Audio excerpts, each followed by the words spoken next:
여러분 안녕하세요. 고품격 정자세 방송 원투펀치 레드 시간이 돌아왔습니다. 와, 반갑습니다.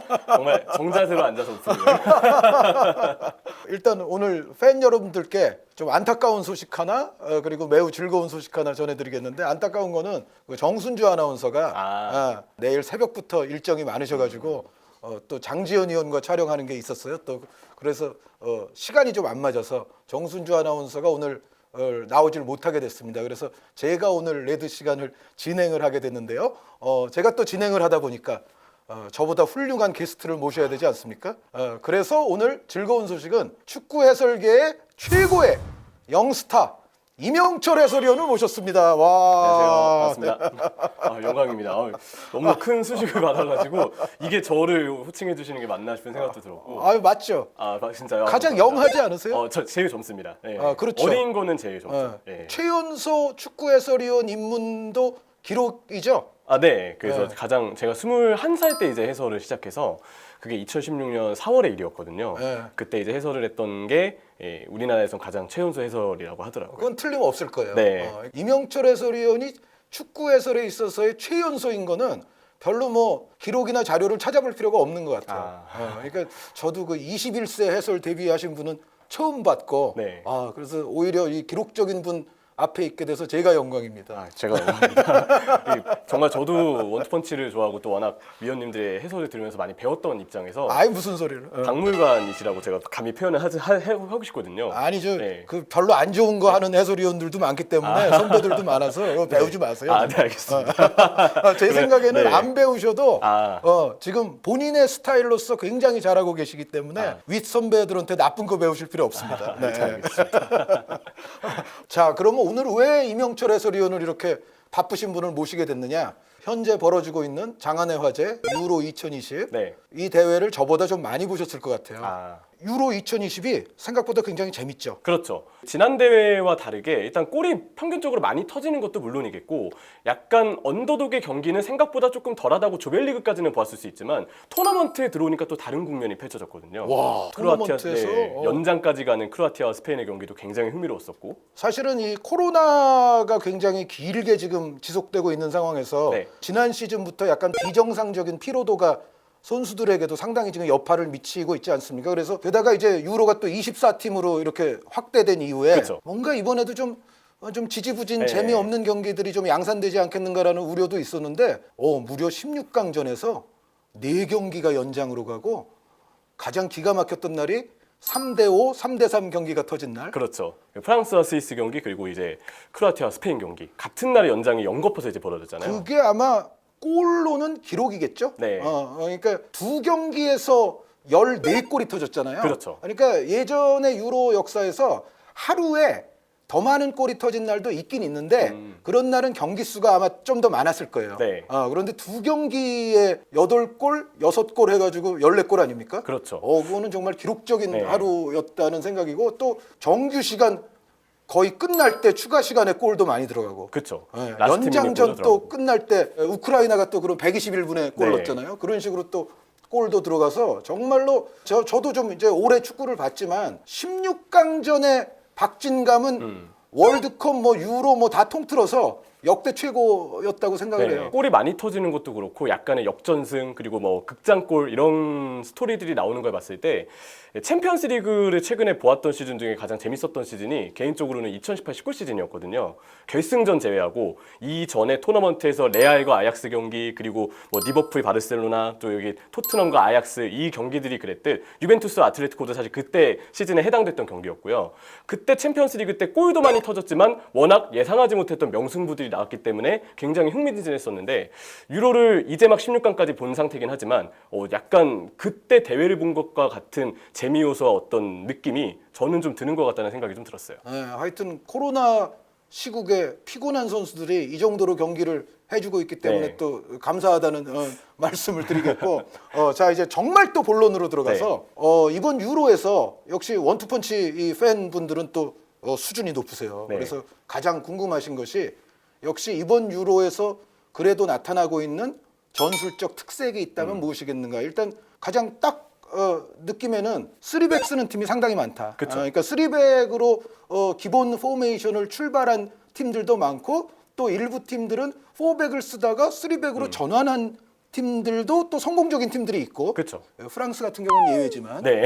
괜히 또 프랑스 괜히 3백을 네. 썼다가 이번에 좀 실패를 맛본 케이스죠. 그런 네. 케이스도 있지만 그 케이스보다는 3백으로 전환하는 팀들이 오히려 성공적인 경우가 더 많았잖아요. 네. 그래서 전체적으로 이제 3백이 지배를 하고 있고 또 3백을 많이 쓰다 보니까는 윙백의 중요성이 또 더 크게 대두가 되지 않습니까? 그렇죠. 물론 4백일 때도 뭐 풀백은 중요하지만 그래서 어찌됐건 처음에 여쭤보고 싶은 전술적 특색은 3백, 윙백 이러한 부분에 대해서 좀 우리 시청자 여러분들께 설명을 좀 해주시죠. 네, 일단은 이 3백의 윙백을 최근에 세우는 유로 팀들이 굉장히 많아졌죠. 그리고 백4를 쓰지만 빌드업을 할 때 보면 거의 사실상 기본 출발에 백3 대형에서 하는 팀들도 있고 이 예시 중에 한 팀이 저는 이탈리아라고 생각을 하는데 빌드업 과정에서는 3백 형태가 나오죠. 그렇죠. 그래서 유로 예선이나 이전의 네이션스리그 경기만 보더라도 기본적으로 이탈리아는 항상 오른쪽 풀백을 내려서 백3를 만든 다음에 좌우 폭을 넓히는 형태의 선수를 왼쪽 풀백이 윙백처럼 혹은 윙어처럼 올라가고 오른쪽 윙도 폭을 넓히는 형태로 3백의 시스템을 항상 채택하는 모습을 보여줬습니다. 그래서 저는 이번에 유로를 보면서 왜 이렇게 백3 대형이 유행을 타고 있을까 곰곰이 좀 생각을 해봤는데 제가 보기에는 이 두 가지 관점에서 해석을 해볼 수 있을 것 같아요. 첫 번째는 윙백을 올려 세워서 하프 스페이스 공간을 만드는 것. 요즘 이제 전술적인 어떤 대부분의 컨셉은 어떻게 상대팀의 하프 스페이스를 공략하느냐, 이 풀백과 센터백 사이를 공략하느냐에 달려 있다고 생각하거든요. 근데 이 하프 스페이스를 공략하기 위해서는 기본적으로 누군가가 폭을 벌려야 되고, 폭을 벌리기 위해서는 일단 기본적으로 윙백이 있는 게 가장 쉽게 폭을 벌리기에는 안성맞춤이라고 볼 수가 있잖아요. 그래서 윙백을 세워서 먼저 상대의 폭을 벌린 다음에 그 사이 공간으로 미드필드가 되었건 공격수가 되었건 뭐 3톱을 쓸 경우에는 윙포워드가 되었건 같이 2명 내지는 3명의 측면 숫자를 만들어서 하프 스페이스 공간을 만들고 이쪽을 활용하기 위해 윙백을 전술적으로 고안한다. 그래서 윙백을 위쪽으로 올리기 위해서는 아무래도 후방에 3명이 들이받치는 게 좋기 때문에 이 이유에서 저는 백3 전술이 먼저 좀 유행되는 부분이 있다고 생각이 들어요. 이야, 네. 논리적인 설명이에요. 일단 제 생각은 그렇습니다. 네. 제 생각이 네. 아주 훌륭해요. 제가 지금 들어보니까 네. 이명철 의원의 생각이 굉장히 훌륭하고 뭐 아주 정확한 논리를 또 따르고 네. 있죠.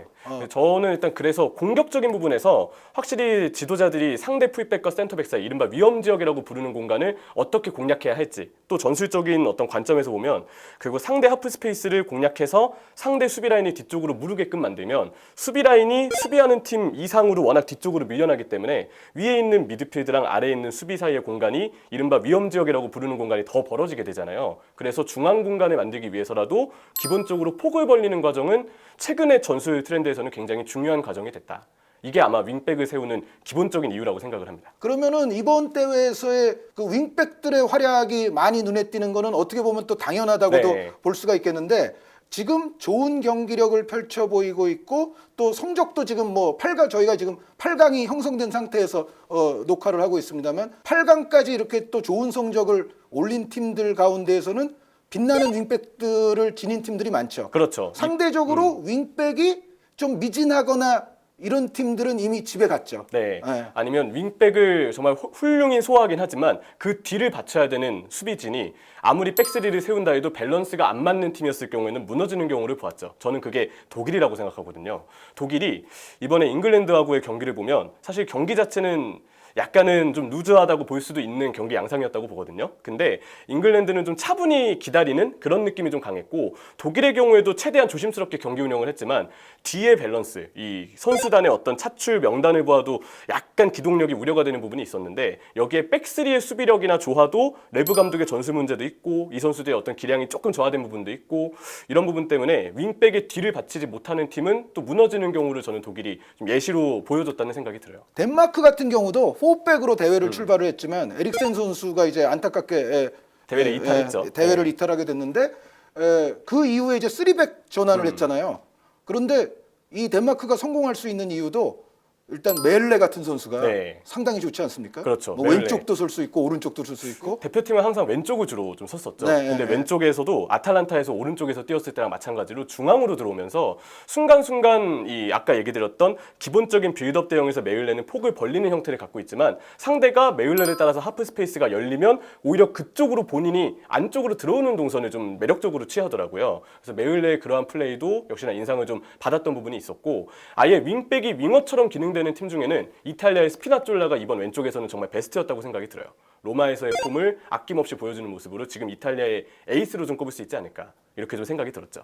쓰리백이 분명히 이 대회의 특성이고 또 네. 윙백을 활용한 상대의 하프 스페이스 공략이 굉장히 중요한 화두로 떠오르기는 했지만 기존 어떤 포백을 기본으로 사용하는 팀들이 또 다 나쁜 건 아니에요 지금. 그렇죠. 그러니까 예를 들자면 뭐 사실 뭐 골 결정력에 초반에 조금 문제가 있었지만 스페인 같은 팀은 또 꾸준히 이제 포백을 사용해서 네. 또 성공을 하고 있는 편이고 체코 같은 팀도 사실 포백의 그쵸. 경기를 하는데 어쨌든 지금 기대치보다 좀 상회하는 그런 대회를 치르고 있지 않습니까? 네. 스페인이나 체코 같은 팀은 어떻게 생각하세요? 일단 스페인의 경우는 저는 기본 빌드업 대용도 약간 2-3-5로 좀 쉽게 표현을 할 수 있다고 생각이 들어요. 풀백을 폭을 벌리는 형태로 넓게 벌리고 윙어들이 풀백과 함께 측면을 두들기는데 근데 이때 중앙 미드필드 3명, 뭐 부스케츠라든지 부스케츠가 못 나왔을 때는 로드리가 나오기도 했었고 왼쪽 패들이 오른쪽 코케로 베스트 조합을 꾸려서 나오거든요.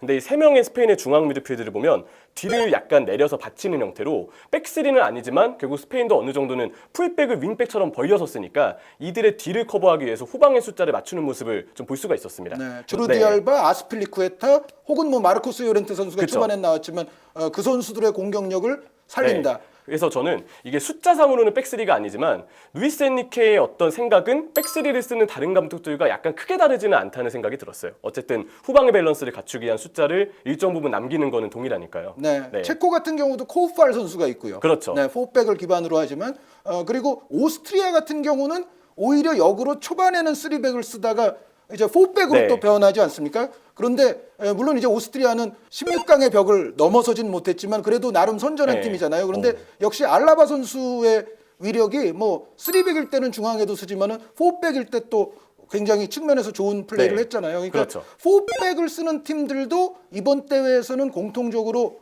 풀백의 역할이 중요했죠. 알라바가 왼쪽 풀백으로 이동하면서 오스트리아의 경기력이 좀 살아난 부분이 있잖아요. 그리고 오스트리아는 여기에 조금 더 첨가를 하자면 그릴리치 선수가 이제 뒤를 좀 받치는 형태로 미드필드의 후방을 받쳐주고 그럴 때 라이머나 아니면 이러한 다른 미드필드 자원들이 올라가는 형태를 만들면서 오스트리아의 중원 밸런스가 백포를 기반으로 할 때 조금 더 맞춰지는 모습도 보였다고 생각이 들어요. 근데 역시나 오스트리아에서 알라바를 중앙 백스리의 가운데에 좀 수비적인 역할로 썼을 때는 아쉬움이 있었지만 공격력을 조금 더 활용하기 위해서 왼쪽 풀백, 경기 중에 변화를 준다면 왼쪽 윙까지 올리는 형태로 이 상황이 나오고 나서는 오스트리아가 확실히 좀 더 좋은 전력을 보였다고 생각이 들어요. 그리고 또 하나 이제 백스리를 쓰는 이유를 저는 아까 얘기드렸던 하프 스페이스 이쪽이 첫 번째라고 한다면 두 번째는 빌드업에서도 저는 이유를 좀 찾을 수 있는 것 같아요.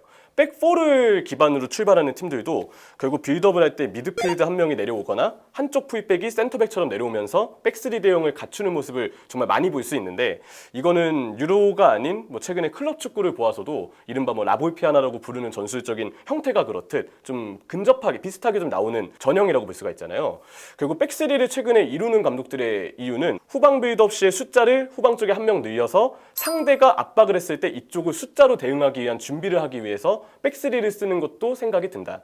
이탈리아는 어쨌든 오른쪽 풀백에 원래는 플로렌치, 최근에 이제 디로렌초를 오른쪽 센터백처럼 내려서 쓰고 있는데 이 이유가 어느 정도 상대 압박을 풀어 나오고 동시에 다른 센터백들의 빌드업 장점을 조금 더 끌어내기 위해서 저는 그걸 위해서도 최근에 백3 전술을 좀 쓰는 게 이번 유로 대회에서 나타나는 것 같습니다. 특히 이제 상대가 투톱이면 네. 지금 말씀하신 형태로 후방 빌드업을 할 때 수적 우위를 확보하기가 쉽죠. 그렇죠. 네. 아니면 뭐 거기에 따라서 상대가 정말 오스트리아처럼 숫자 가리지 않고 극단적인 압박을 할 경우에는 뭐 미드필드까지 내려와서 더 숫자를 맞출 수도 있고 저는 스위스의 빌드업이 굉장히 흥미로웠는데 백3가 폭을 쫙 벌려섰을 때 이번 16강부터는 또 리카르도 로드리게스가 센터백의 네. 왼쪽으로 가고 주보 선수가 이제 윙백으로 갔죠. 들어오고. 네, 그래서 리카르도 로드리게스는 정확히 이제 터키전부터 계속 이렇게 왼쪽 센터백으로 다시 나오기 시작했는데 이렇게 센터백들이 폭을 벌릴 때 자카 아니면 프로일러 중에 한 명이 센터백 사이로 내려와서 후방 4명을 갖춘 다음에 윙백은 마치 4-4-2 전술의 윙어처럼 바짝 올라가는 모습을 보여줬어요.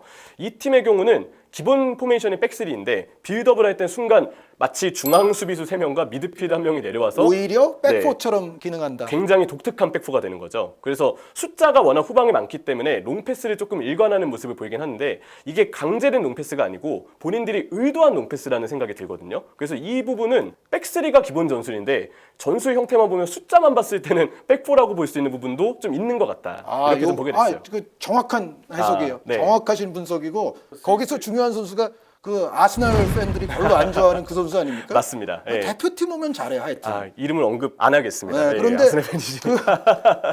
그 애국자 선수들과 네. 애국자 팀들이 확실히 있어요. 그렇죠. 그러니까 유럽에서는 스위스가 확실히 애국자 팀입니다. 샤치리 선수도 그렇고 그렇죠. 다 애국자들이 많아. 참. 눈빛이 좀 다르죠. 네. 네. 그래서 세페로비치는 사실 오히려 벤피카에서의 폼이 좋고 스위스 대표팀에서는 벤피카보다는 득점력이 다소 떨어졌는데 근데 이번 프랑스전에서 세페로비치도 이 확실한 득점력을 보여줬으니까 역시 어느 정도 대표팀 경기를 치를 때 눈빛이 달라지는 부분들은 말씀하신 것처럼 스위스 선수들이 좀 있는 것 같습니다. 지금까지 이제 3백, 4백을 중심으로 좀 얘기를 나눠봤고 이제 윙백의 쓰임새, 네. 윙백을 또 높이 올려붙이는 그러한 어떤 모티브 이것에 대해서 이야기를 해봤는데 혹시 이것 이외에 뭐 추가하실 만한 전술적 특색이 있을까요? 이거를 전술로 표현해야 될지 모르겠지만 요즘의 축구도 그랬고 이번 유로도 그랬듯이 결국은 전환의 속도가 최근에는 너무 중요해진 포인트가 된 것 같아요. 8강에 오른 팀들의 대부분이 결국 전환 속도가 굉장히 빠른 팀들이었고 또 우승 후보로 꼽히는 팀들도 결국에 전환 속도가 워낙 클럽팀 못지않은 조직력을 갖추고 있는 팀일 때 그래서 빠르게 수비로 전환하고 수비로 전환하는 과정에서 상대의 공격을 일정 부분 지연하고 그래서 바로 수비 대응으로 전환할 줄 아는 기동력 있는 팀들이 언더독이지만 탑팀도 잡을 수 있다는 걸 이번에 잘 보여줬다는 생각이 들어요. 오스트리아는 못 잡았지만 거의 근접한 레벨까지는 갔었었고 체코도 이 소우첵이나 쿠파리나 같은 선수들이 보여주듯이 기본적으로 이 팀은 11명의 선수들 대부분이 다 기동력이 굉장히 좋거든요. 쉬크도 최전방에서 압박에 가담해주는 것도 그렇고 또 소우체크의 파트너인 홀렛이라든지 아니면 지금 웨스트햄 이적설이 들고 있는 크라이가 같은 선수들도 굉장히 소속팀에서 많이 뛰기로 유명한 선수들인데 이 체코라든지 오스트리아라든지 아니면 전환이 빠른 셰브첸코 감독의 우크라이나라든지 이 선수들이 보여주는 특징을 봤을 때 역시 어떤 팀에게도 전환 속도는 이제 기본 중에 기본이 됐구나. 좀 이런 걸 느끼게 되는 것 같습니다. 우크라이나도 3백 전환하면서 진첸코 선수를 네. 또 윙백 써서 그쵸. 성공한 팀이잖아요. 네, 백포를 세울 때는 또 진첸코가 중미로 가는데. 네, 그리고 지금 전환 속도 말씀을 하셨으니까 헝가리 칭찬도 조금 해줄 필요가 있겠죠. 조별리그 통과는 못했지만 헝가리가 제가 이제 중계를 했던 네이션스 리그나 아니면 유로 예선 경기들에서 이미 크로아티아와 같은 팀들을 잡았을 때 이번 유로와 비슷한 컨셉의 경기를 좀 했던 것들이 기억에 나요. 기본적으로 저는 이제 이스타 TV에서 입중계를 할 때 내일이 없는 것처럼 뛰는 팀 중에 대표 주자가 헝가리라고 얘기를 드렸는데 실제로 클라인 하이슬러라든지 보통 이 팀에서 뛰게 되는 다양한 선수들이 굉장히 큰 압박과 말도 안 되는 기동력을 보이고 또 롱패스 그리고 아담 솔로에가 롱패스를 받아줄 때 헤더로 떨궈주는 패턴이 지속적으로 대표팀 에서 잘 훈련이 되어 왔던 팀이에요. 그래서 헝가리가 F조 팀들의 힘을 좀 빼놓았다는 점은 저도 좀 동의를 하게 되는 것 같습니다. 그리고 힘 빼놨다는 이야기가 나오니까 네. 요것도 요번 대회 뭐 전술이라기보다는 어쨌든 특징이라면 특징인데 자책골이 많죠. 그렇죠. 지금까지 제가 이제 계산을 해보니까 44경기를 소화했는데 저희 녹화 기준으로 9골의 자책골이 나왔어요. 네. 거기서는 두브라프카 선수의 덩크 같은 그쵸. 것도 하나 네. 있었고 또 페드리와 우나이 시몬이 합작한 정말 엽기적인 기록은 페드리의 자책골이지만 근데 저 의견 한번 물어볼게요. 네. 우나이 시몬 선수 자책골로 가는 게 좀 더 상식적이지 않을까요? 저도 좀 그렇게 봅니다. 어쨌든 결국 기록 자체는 페드리의 백패스가 골문 쪽으로 향했고 굴절의 폭이 크지 않다고 보아서 결국 이렇게 자책골로 처리가 된 것 같긴 그게 하거든요. 이런 원칙인 것 같아요. 뭐냐면 우리가 공격수가 만약에 페드리 선수가 여기서 공격수였다고 생각해 보세요. 네. 상대 골문을 향해서 그렇게 찼다. 그러면은 우리가 일반적으로 유효 슈팅을 했는데 이게 살짝 뭐 굴절 이런 게 일어나서 공격수의 공헌도를 그럴 때는 인정을 많이 해주잖아요. 그렇죠. 그러니까 뭐 맞은 선수보다는 그럴 때는 이제 공격수의 공헌도를 높이 주어서 공격수 골 이렇게 되는 경우들이 있는데 요거를 이제 뒤집어서 생각한 것 같아요. 네. 이번 상황도 페드리 선수가 찬 게 영향력이 컸다라고 뭐 기록하는 사람은 봤던 것 같은데 근데 이거는 그래도 심하네. 물론 그렇죠. 예. 페드리 선수가 아주 쉬운 볼을 주지는 않았어요. 그거는 저도 인정하겠는데 그래도 그거는 골키퍼가 막았어야 그쵸. 되지 않냐. 어찌됐건 자책골이 이렇게 많잖아요. 네. 그런데 코파 아메리카도 뭐 유로만큼 지금 뭐 선풍을 일으키진 못합니다만 코파 아메리카도 지금까지 20경기를 했는데 자책골이 3골이 나왔어요.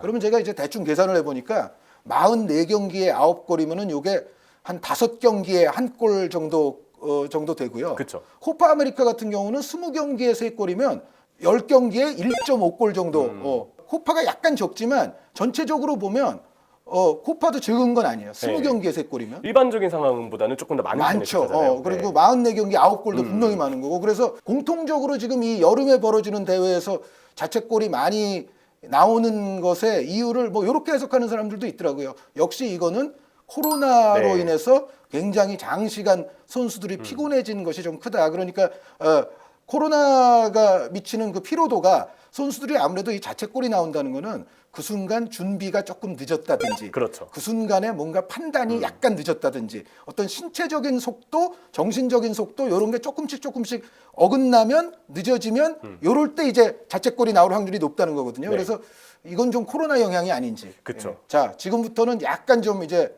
단답형에 가까운 그런 문의들을 제가 드리겠습니다. 네. 자, 이명철 해설위원 보시기에 혹은 이건 개인적인 느낌이 결부돼도 괜찮아요. 지금까지 유로에서 이 팀 정말 잘하고 있다. 가장 잘하는 팀. 아무래도 이탈리아를 꼽겠습니다. 네. 저는 근데 이번 토너먼트에서도 이탈리아를 이미 대회 본선 전부터 우승 후보라고 좀 꼽았던 입장이거든요.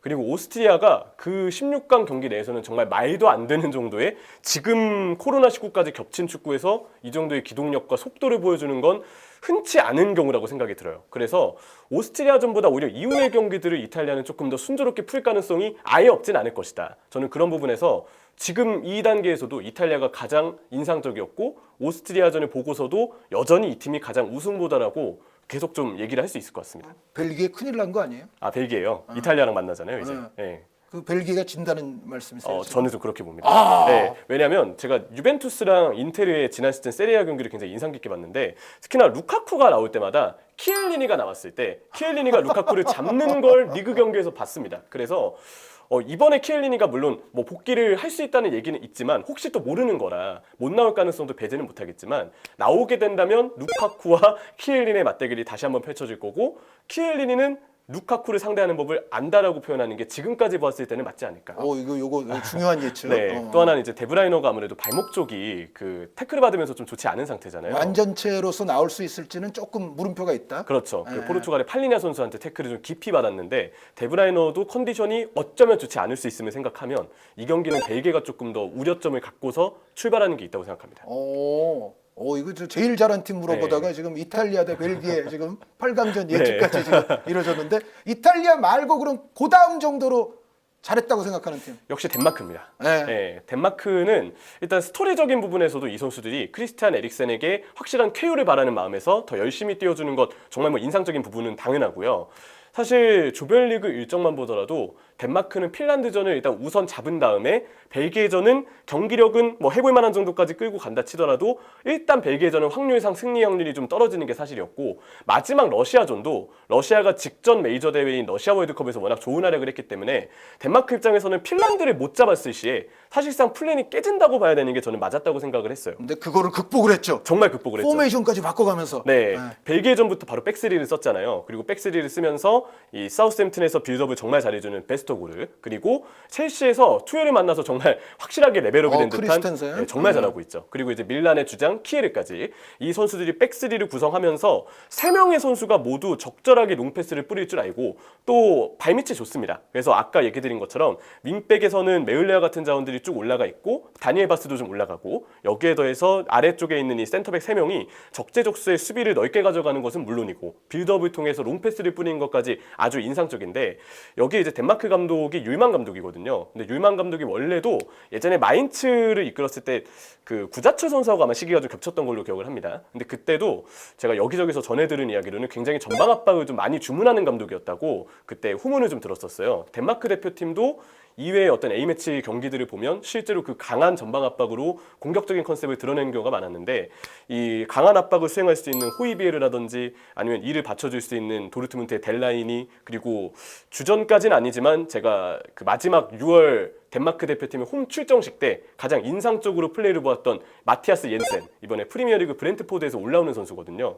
이 선수들의 어떤 중원 경쟁력을 보면서 정말 이 팀이 지금 잘하고 있다라는 부분을 일단 좀 느낄 수 있긴 했습니다. 지금 사실 그 바스 선수나 폴센 선수가 좀 없는 네. 상황에서도 덴마크가 힘을 엄청나게 발휘를 했잖아요. 그쵸. 그래서 덴마크 어디까지 갈 것 같으세요, 그럼? 저는 덴마크가 이번에 체코하고 붙잖아요. 사실 체코도 기동성 있게 뛰어난 팀이고 덴마크가 백스리를 쓰면서도 경기 중에 백포로 변환을 하긴 하지만 결국 메을레랑 나르센이 올라가 있을 때 순간 윙백의 뒷공간이 좀 열릴 수 있다는 부분이 체코의 경우는 워낙 하프스페이스 공간을 좀 잘 활용을 하거든요. 양크토랑 마스포스트의 이 마무리 능력이 약간 의구심은 들더라도 그래도 이 선수들이 기동력을 바탕으로 공간을 만들고 또 아까 얘기 드린 쿠팔과 같은 자원들 그리고 왼쪽 풀백의 보르질과 같은 선수들이 딱 침투를 하면서 좌와프 스페이스를 순간 빠르게 넘나드는 속공 플레이를 할 수 있는 팀이 체코라고 보거든요. 이 경기는 사실 정말 승무패 예측을 하라면 약간 너무 깐깐하기 때문에 꺼리고 싶어하는 경기이긴 하지만 근데 저는 덴마크가 이 체코전을 잡을 수는 있을 것 같기는 해요. 잡을 수는 있는데 고전은 할 네, 것이고. 고전은 할 것이다. 네. 그리고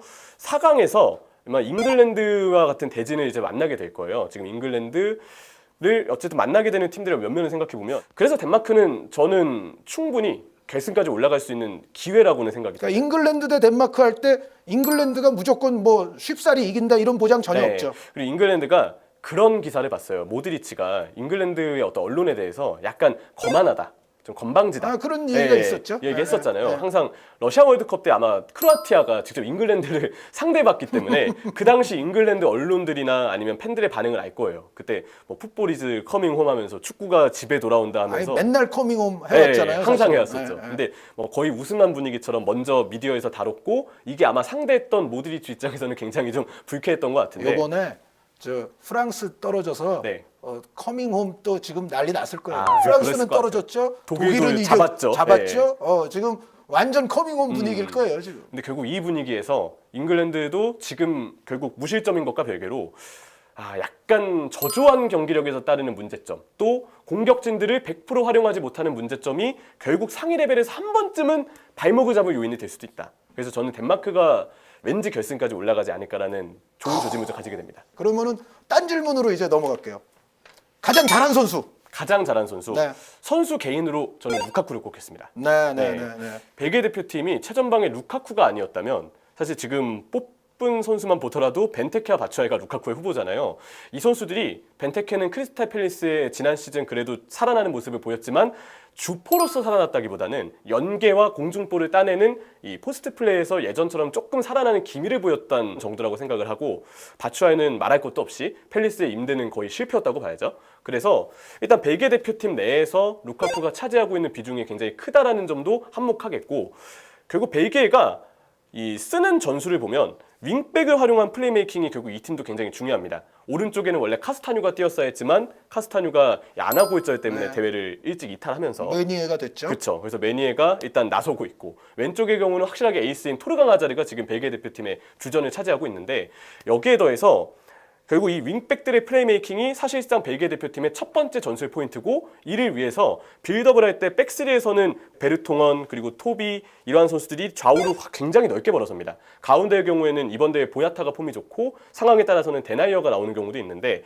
기본적으로 백스리가 넓게 벌려서면서 윙백을 윙처럼 올리고 롱패스 아니면 롱볼 아니면 윙백을 거쳐가는 원투를 통한 플레이메이킹 이 부분이 벨기에 대표팀의 전술이라고 볼 수가 있어요. 문제는 너무 팀의 스타일이 롱볼 그리고 측면에서의 개인 기량에 의존을 하다 보니까 결국 중앙 쪽에서 좀 더 창의성을 불어넣어줘야 되는 선수는 딱 개인 기량으로 뭔가를 보여줄 수밖에 없습니다. 근데 저는 그걸 해내는 선수가 루카쿠랑 데브라이너라고 생각해요. 그리고 벨기에가 결국 이렇게 폭을 벌려서 롱패스나 롱볼 그리고 좌우 측면을 활용하는데 도중에 볼이 끊기면 바로 벌려져 있는 센터백 사이로 역습을 위험하게 허용하는 경우들이 많았어요. 굉장히 넓으니까요, 간격이. 네. 덴마크가 저는 조별리그 때 이 경기는 덴마크가 경기력으로는 이겼다고 생각이 드는데 데브라이너랑 루카쿠가 너무 말도 안 되게 개인 기량이 뛰어났기 때문에 네, 네. 네, 특히 데브라이너는 후반전에 교체 투입이 되어서 경기를 바꿔버렸다고 생각을 네. 하거든요. 이런 걸 보면 루카쿠와 데브라이너는 분명 팀 이상의 팀 전술 이상의 특별함을 더해줄 수 있는 선수들이고 데브라이너는 사실 대회 초반에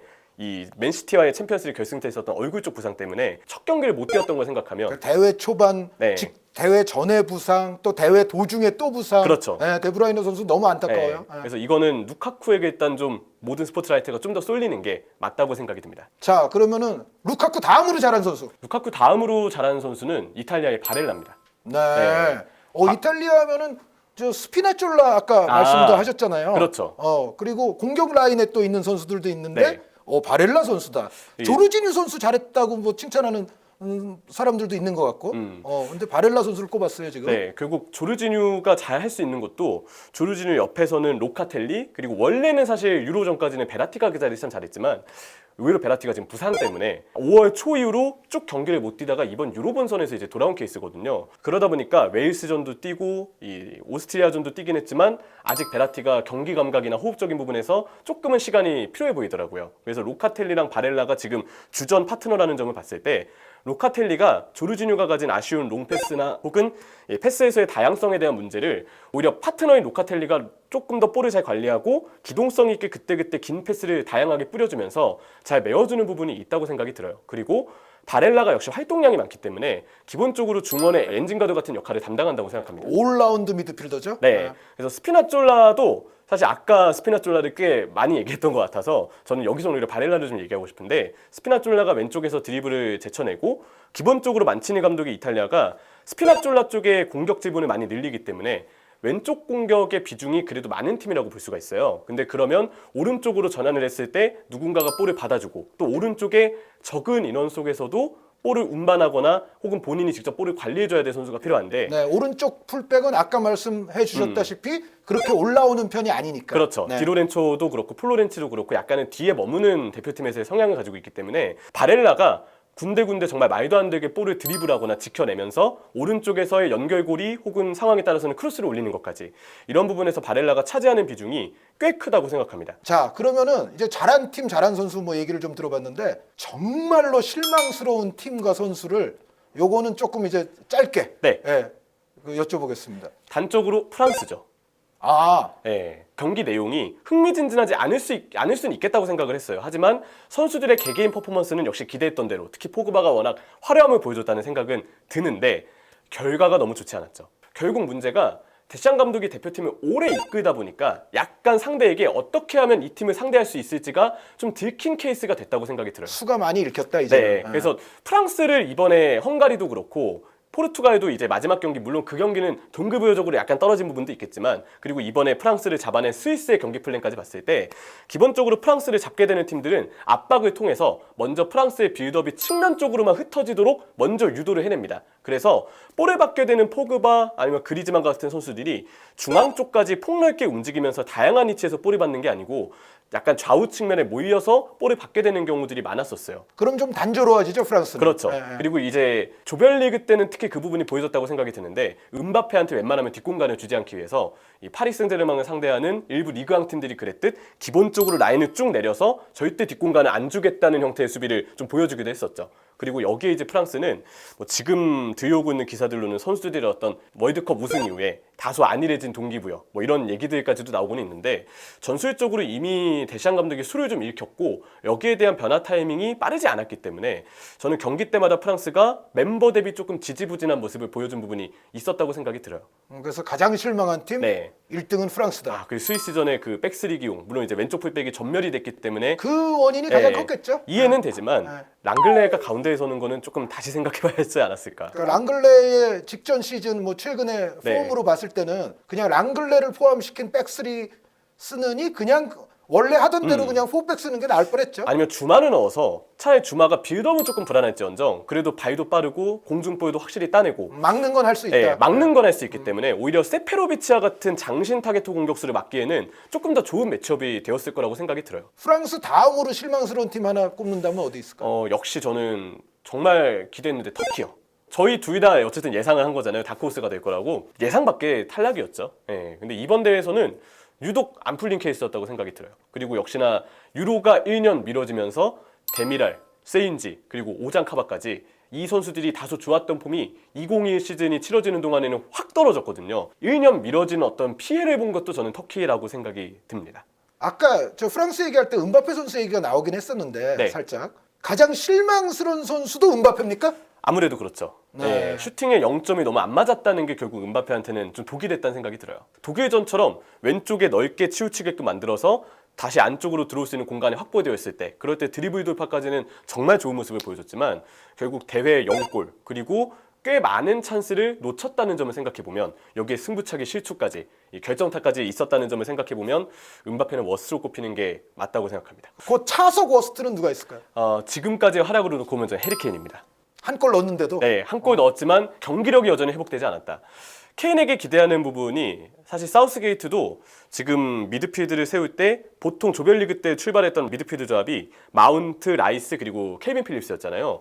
이 세 명이 마운트, 케빈 필립스가 좌우 측면으로 크게 돌아뛰는 형태를 맞고 이러면 중앙 쪽의 공격과 미드필드 사이에 라이스와 케인 사이에 선수가 없어지기 때문에 중앙 쪽을 뭔가 공략할 수 있는 수단이 없어지게 되는데 아마 사우스게이트는 원래도 대표팀에서 거의 케인을 내려서서 썼던 것처럼 토트넘에서도 케인 선수가 폭넓게 내려오는 것처럼 케인이 어쨌든 확실하게 내려오면서 볼을 받아주고 상대 수비를 유린해주고 그럴 때 마운트나 케빈 필립스 혹은 오른쪽 윙포워드의 포든 왼쪽의 스털링 이런 선수들이 안쪽으로 들어와서 케인이 발생시키는 공간을 파고드는 그림을 그렸을 거예요. 근데 케인은 결정력보다 앞서서 지금 움직임 자체가 일단 좀 무거운 느낌이 먼저 든다고 생각해요. 그러니까 케인 선수는 왜 뭐 토트넘에서 사실 손흥민 선수 제외하면은 별로 믿을 만한 동료가 없는 상황에서 사실 토트넘에서 또 한동안 굉장히 멀티성 아주 올라운드 역할을 많이 했잖아요. 그쵸. 손흥민 선수와 호흡도 잘 맞추면서. 그런데 오히려 잉글랜드는 뒤쪽에서 받쳐줄 수 있는 동료들이 좀 더 있잖아요. 혹시 있죠. 그런데 그래서 잉글랜드에서는 사실 그런 어떤 연계에 대한 부담을 조금 줄이고 사실 골 넣는데 좀 더 집중할 수가 있는데 근데 역으로 좀 이런 게 있는 것 같아요. 토트넘에서처럼 네. 여러 가지 역할을 힘들어도 할 때가 오히려 케인의 경기력이 더 좋다. 자신의 리듬대로 모든 걸 할 수 있으니까. 그러니까 고생할 때가 오히려 케인은 폼이 더 좋아지지 않나라는 예. 약간 그런 생각도 있어요. 케인이 지금까지는 결국 경기력이 너무 좋지 않았기 때문에 결정력과 별개로 일단 그 부분에서부터 마이너스가 되는 요소가 저는 이번 대회에 있다고 생각합니다. 자, 그럼 이제 거의 이제 유로 얘기가 마무리로 오고 있는데 잉글랜드가 그래도 우크라이나보다는 뭐 당연히 유리하다고 생각하는 게 현재로서는 뭐 자연스럽죠. 네. 덴마크가 체코에게 고전할 수는 있어도 덴마크가 그래도 좀 유리하다. 덴마크와 잉글랜드는 뭐 대단한 승부가 될 수 있지만 덴마크가 의외로 올라갈 가능성도 있다라고까지 말씀해 주셨잖아요. 아까 이탈리아, 벨기에도 얼핏 말씀을 하셨어요. 네, 맞아요. 네, 이탈리아가 좀 유리한 상황이다. 그러면은 그 나머지 하나만 얘기하면은 8강 예상도 거의 다 끝날 것 같거든요. 네. 스위스 대 스페인. 스위스를 꼽겠습니다. 네. 스페인에서 왠지 기회를 못 살릴 것 같다라는 생각이 좀 불길하게 들거든요. 저 스위스의 얀조모 골키퍼가 요즘 굉장히 잘하고 있습니다. 원래도 사실 꾸준하게 잘했던 키퍼인데 이번 16강 프랑스전에서도 말도 안 되는 선방들을 조모가 보여줬다고 좀 생각을 하게 됐고 더불어서 아까 얘기 드렸던 백4를 순간적으로 만드는 백3에서 백4로 오가는 아주 독특한 후방 빌드업 방식 그리고 긴 패스를 찔러 넣으면서 스페인이 분명 2-3-5와 같은 공격 전형을 다시 맞추면서 스위스를 상대로 측면을 두들기려는 노력은 할 것 같아요. 근데 그러면 필연적으로 후방에 2명의 센터백과 3명의 중미가 남아있다 한들 풀백 뒷공간이 열리게 되는데 이쪽을 스위스 특유의 자카를 언급해서 죄송하지만 자카의 롱패스 그리고 이를 파고들 수 있는 저 은바부와 같은 윙백들의 관여 리카르도 로드리게스와 주버의 계속 물 올라있는 왼발 크로스. 그러고 보니까 스위스도 아까 뭐 전술 얘기할 때 약간 빼놨지만 네. 은바부와 주버가 있기 때문에 여기도 그렇죠. 아주 위력적인 윙백이에요. 네, 그래서 스페인이 몇 번 기회를 잡겠지만 왠지 모라타가 날릴 것 같다라는 생각이 조심스럽게 들고 모라타가 기회를 살린다면 확실한 골잡이는 어쨌든 공격수로서 필요하니까 그래서 스페인이 이길 수 있겠지만 그렇지 않는다면 스위스 쪽에 무게를 좀 두는 게 맞다고 생각합니다. 근데 요 경기가 누가 이기건 네. 이탈리아한테는 집니까? 네, 저는 그렇게 봅니다. 이탈리아는 네. 결승 한 자리는 차지할 것 같다. 자, 오늘 이명철 해설위원을 모시고 정말로 어디 가서 쉽사리 들을 수 없는 정말로 아주 훌륭한 유로에 대한 이번 아주 총정리가 다 나온 것 같은데 제 어린 시절을 보는 것 같네요. 아주 영광입니다. 원투펀치는 이제 다음 주에 여러분들을 다시 찾아뵐 것을 약속드립니다. 다음 주에는 아마 또 정순주 아나운서가 반가운 얼굴이 다시 나오셔서 진행을 할 것 같습니다. 이명철 해설위원과 함께한 원투펀치 레드 이상으로서 마치겠습니다. 감사합니다.